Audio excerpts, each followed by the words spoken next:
हे hello good morning children. चलिए आज का सबसे पहले थॉट देख लेते हम लोग। तो आज का थॉट है change your life today, do not Gamble on the future, act now without delay. Change your life today, आज से ही अपनी जो जीवन ज़िंदगी उसको बदलने की कोशिश करते हैं। आप जो फ्यूचर भविष्य के भरोसे नहीं रह सकते हैं कि हमारे फ्यूचर में अगर ये लिखा है तो यही होगा। इसके लिए हमें आज ही से काम करना शुरू करना है, बिना किसी देरी से आज से ही मेहनत करना है। हमें अपने भविष्य जो हमें अपनी किस्मत है वो खुद लिखनी है और वो आज ही से तय करनी है और उसके लिए आज से ही हमें मेहनत शुरू करनी है।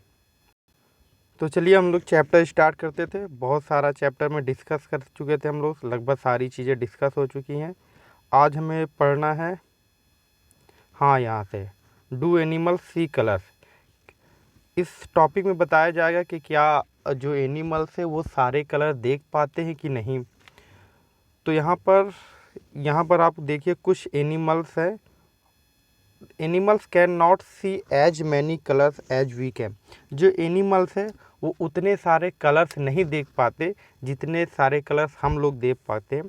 सी how things is this picture will be seen by some animal. अब इस पिक्चर में आपको कुछ जानवर उसी चीज़ को कैसे देखते। यहाँ फर्स्ट पिक्चर में ये ओरिजिनल पिक्चर जिसको हम लोग इस पिक्चर को इस कलर में देखते हैं, और बाकी देखिए यहाँ बर्ड्स है, डॉग्स है, रेप्टाइल्स है, ये कैसे उस पिक्चर को देखते हैं। तो ऐसा माना जाता, जो साइंटिस्ट कहते हैं जो एनिमल्स दिन में देख पाते हैं वो लगभग थोड़े बहुत कलर देख पाते हैं, लेकिन जो एनिमल्स जैसे आउल हो गया रात में ही देखते हैं वो ज़्यादा कलर डिफरेंस नहीं कर पाते, वो केवल ब्लैक एंड और वाइट में ही देख पाते हैं। जैसे आप लोग को अभी आगे नेक्स्ट चैप्टर में बताया जाए कलर ब्लाइंडनेस। जैसे कुछ लोग होते हैं कि उनको क्या कलर्स में डिफरेंस करना नहीं आता कि ये रेड है कि ग्रीन कलर्स है। उसी तरह ये जानवर हैं, इनकी भी जो आइज है इतनी सेंसिटिव नहीं है कि वो सारे कलर में डिफरेंस कर ले। शार्प ईयर, अभी हम लोगों ने सभी जानवरों जो सारे एनिमल्स से उनके आइज की बात की है। इस टॉपिक में हम लोग क्या सबके ईयर्स की बात करेंगे। तो in class fourth you read that we can not easily see birds eye. आप लोगों ने क्लास फोर्थ में पढ़ा होगा कि हम लोग क्या कि जो बर्ड्स हैं उनकी जो ईयर्स है कान को हम उनको अच्छे से देख नहीं पाते हैं। ठीक, there ear are small holes covered with the feathers. और उनके जो ईयर्स के जो होल्स होते कान होते वो बहुत छोटे होते हैं और फिदर से क्या ढके होते हैं। तो अभी आपको लिखना है, फर्स्ट क्वेश्चन राइट करना है, the names of the 10 animals whose ears can be seen. आपको उन 10 जानवरों के नाम लिखने हैं जिनके ईयर देख सकते हैं हम लोग। नेक्स्ट क्वेश्चन में लिखना आपको the names of some animals whose ears are bigger than ours ear. आपको उन जानवरों के नाम लिखना है जिनके जो कान है, जिनके ईयर्स है वो हम लोगों की कान से बड़े हैं।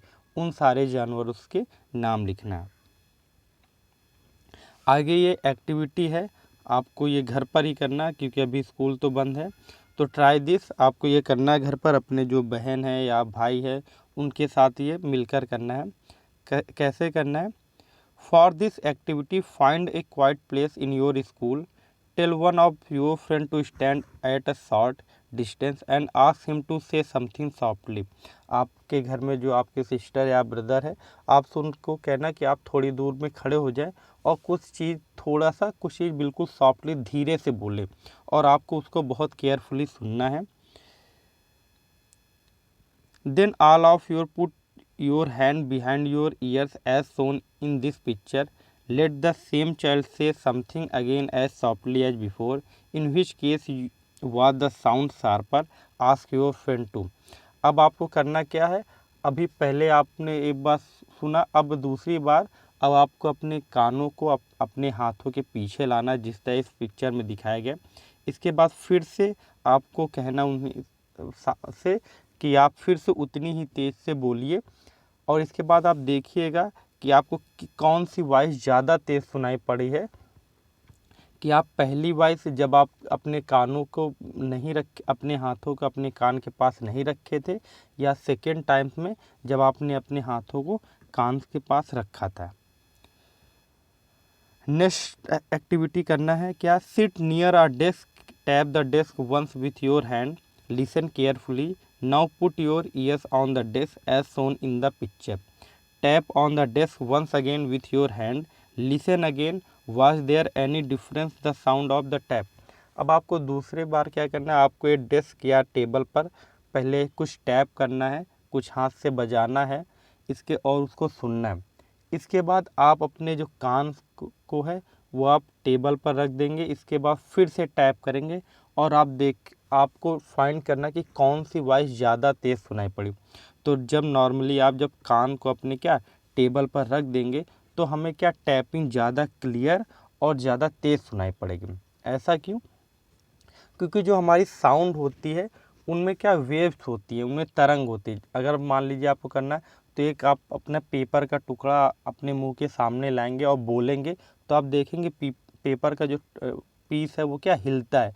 मतलब जो हमारी वेव्स है उसमें क्या प्रेशर रहता है, वो हिलती जब निकलती है मुंह से तो वो हिलती है।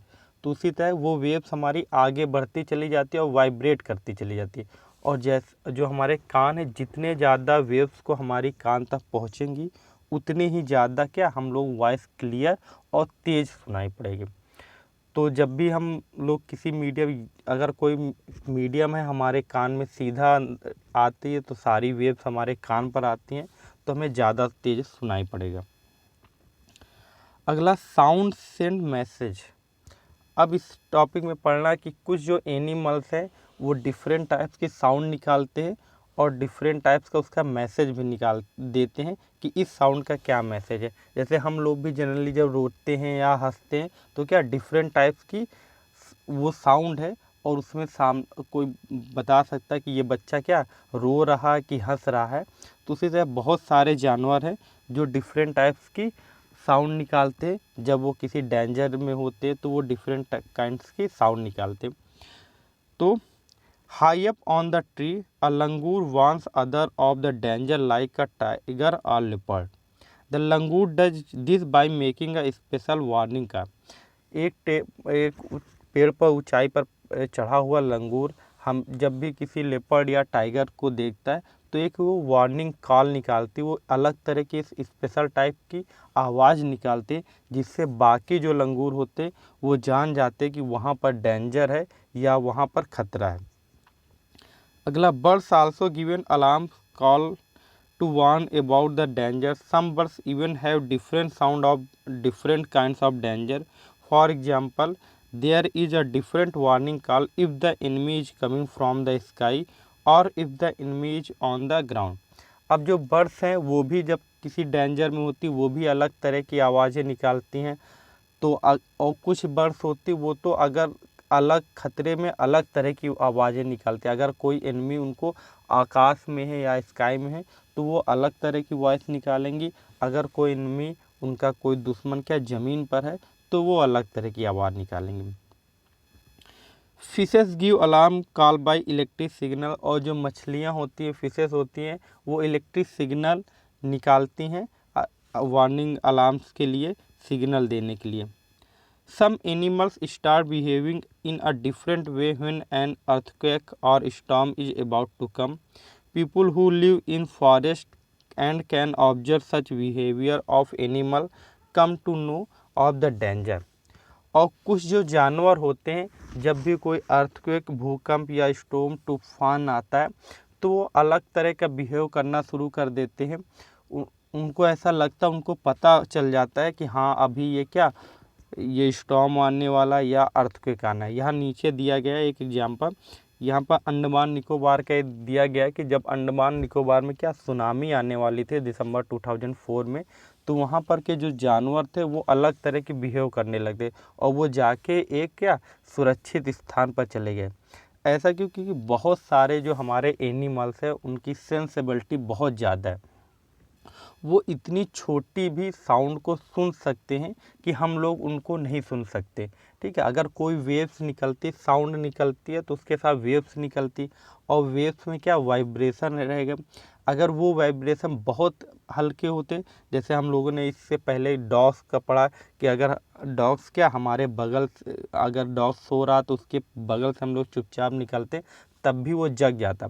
मतलब उसकी सेंसेबिलिटी इतनी ज़्यादा, अगर उसके पास से कोई भी हल्की सी भी चीज़ निकलती है तो वो जग जाता, जबकि हम लोग उतना ऑब्जर्व नहीं कर पाए। तो ऐसे बहुत सारे एनिमल्स हैं, अगर उनको हल्का सा भी खतरा, तो जब भी अर्थक्वेक आता, जब आप बड़ी क्लास में जाएंगे तो आपको बताए, नेक्स्ट जब ये एक चैप्टर अपनी क्लास में ही है व्हेन द अर्थ शोक, तो उस चैप्टर में बताया जाएगा कैसे अर्थक्वेक आता है। तो उसमें बताया जाए कि जब अर्थक्वेक आता है तब भी एक वेव्स निकलती हैं।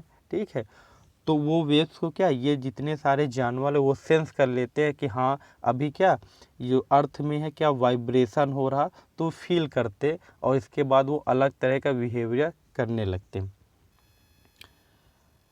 अगला है dolphin also made different sound of give message to each other. Scientist believe that many animals have a special language of their own. Dolphin भी अलग तरह का मैसेज सिग्नल देती है मैसेज करने के लिए, और जो बहुत सारे वैज्ञानिक ऐसा मानते हैं कि लगभग सभी जानवरों की कुछ ना कुछ लैंग्वेज होती है जिससे वो आपस में बात कनेक्ट रहते। हम लोग भी देखते हैं कि नॉर्मली जब अगर एक डॉग है दूसरे एरिया में चले जाते तो बाकी सारे डॉग क्या उस पर भौंकने लगते। एक डॉग भौंकना शुरू कर दिया तो बाकी सारे डॉग भी भौंकने लगते। मतलब उसकी ये क्या वार्निंग कॉल्स होती है कि हमारे मोहल्ले में कोई आ गया, तो एक डॉग भौंकना शुरू कर दिया तो बाकी सारे डॉग्स भी भौंकने शुरू कर देती है। तो ये सब उनकी लैंग्वेज है, तभी तो उन्हें पता चला कि हाँ ये इस टाइप की अगर कोई भौंकने की आवाज़ निकाल रहा तो उसका मतलब है कि कोई आया है या कोई चोर आया है रात में। तो अभी आपको लिखना है, राइट करना है, can you understand the sound of some animals, which one. क्या आप किसी दूसरे जानवर की, किसी जानवर की आवाज़ समझ सकते हैं, इफ़ यस तो वो कौन सा जानवर है। Do some animal understand your language, which one. क्या कुछ जानवर आपकी आवाज़ समझ सकते हैं। जैसे मान लीजिए हम लोग क्या नॉर्मली पेट्स पालते हैं, डॉग्स पालते हैं, तो हम लोग उसको बुलाते हैं तो वो आ जाता है, या जब हम उसको कुछ देते हैं तो वो आराम से बॉल, अगर कुछ तो बहुत ट्रेंड होते हैं बॉल और लाना भी ये सब, तो वो क्या हमारी लैंग्वेज को समझते हैं, जब हमको उनको बुलाते हैं तो वो आते हैं। इस अगला है, अभी हमें स्लीपिंग एंड वॉकिंग, अब इसमें स्लीपिंग आवर के बाद कौन सा जानवर कितने आवर तक स्लीप करता है। तो यहाँ एक सबसे, यहाँ एक एनिमल्स के बारे में स्लॉथ। ये स्लॉथ एक टाइप का एनिमल है जो बियर जैसा दिखता है लेकिन बियर नहीं है। आपको हम पिक्चर दिखा देते हैं स्लॉथ की। ये स्लॉथ है, ठीक है, ये भी बियर जैसा है लेकिन बियर है नहीं। तो अभी इसकी हम लोग क्वालिटी देखते हैं क्या क्या है।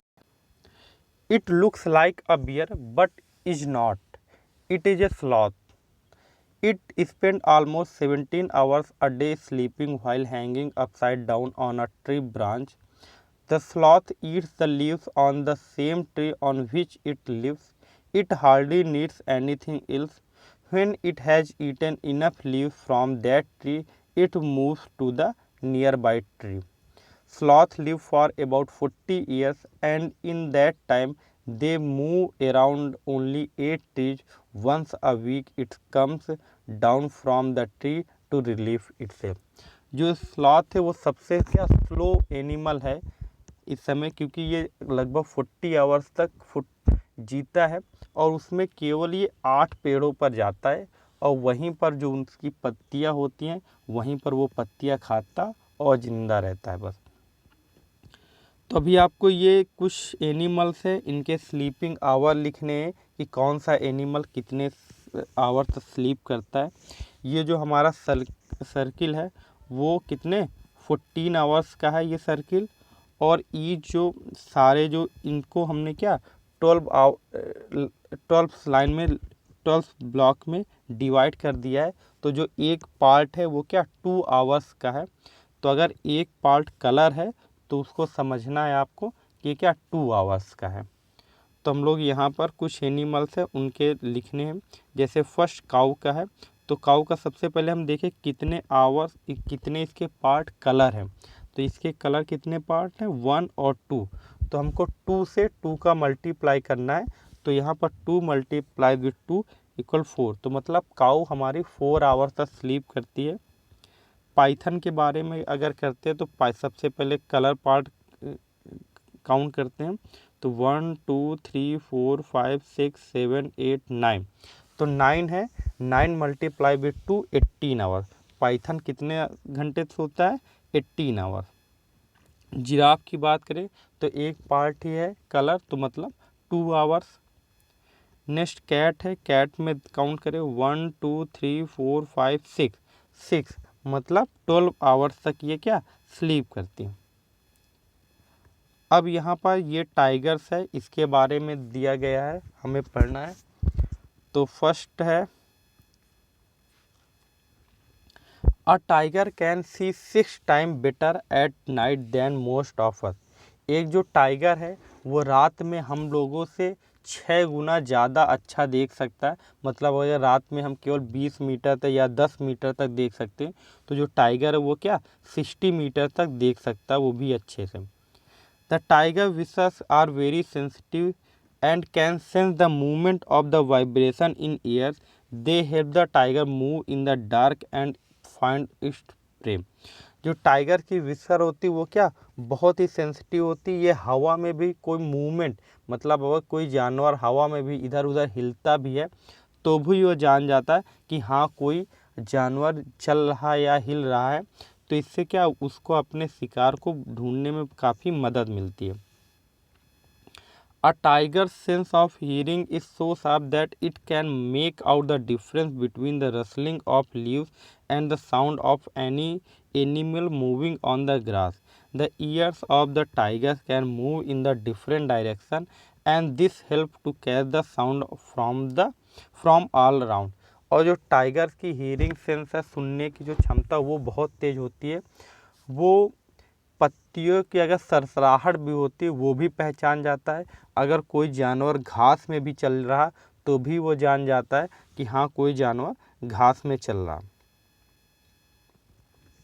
Tiger make different sound for different purpose like when it is angry or to call out a tigress.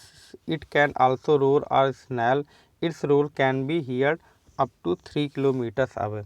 Tigers अलग, जैसे हम लोगों ने अभी पढ़ा था कि टाइगर्स भी उसी तरह अलग अलग काम के लिए अपनी अलग अलग आवाज़ निकालता है।